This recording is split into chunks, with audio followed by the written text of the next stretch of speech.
Pipe टाकून तिकडे टाकून मला जमलं चालते. दाखवा मला कुठे पाणी. कुठं टाका इकडे वापिस पुन्हा पाणी फिरून येणार.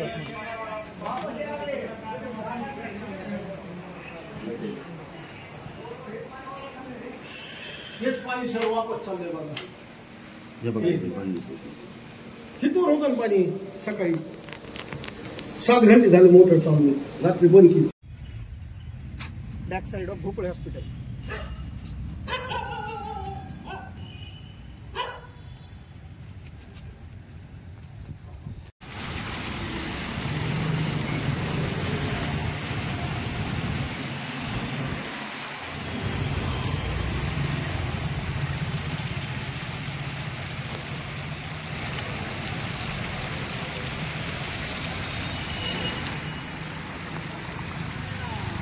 मला त्रास व्हावा लागला.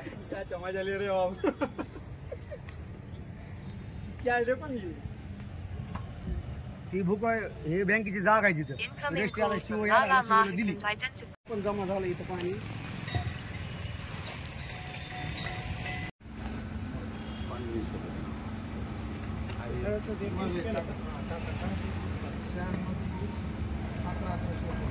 जेवण आलं काय घरी स्वयंपाक करतो.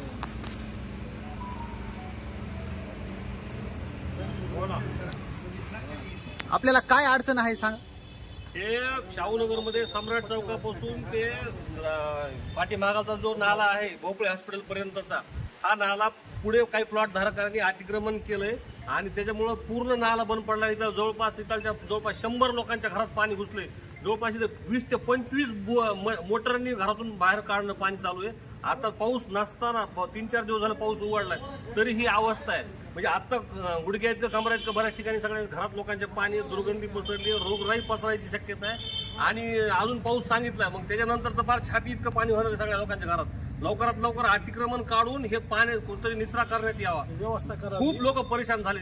आपण बीड नगरपालिका मुख्याधिकारी यांची भेट घेतली आहे का? आम्ही मी आणि या परिसरातील सगळ्या नागरिकांनी मिळून आम्ही मुख्याधिकारीची भेट घेतली. त्यांना सांगितलं, लेखी पत्र दिलं त्यांना. ते येतो म्हणले. त्यांनी प्रत्यक्ष पाहणी केल्यानंतर लक्षात येईल, पण ते काही येत नाहीत. व सध्याचे इथाचे जे सफाई कर्मचारी आहेत त्यांनी पण जाणूनपूर्वक दुर्लक्ष दिलं. कुणीही यायला तयार नाही इकडं.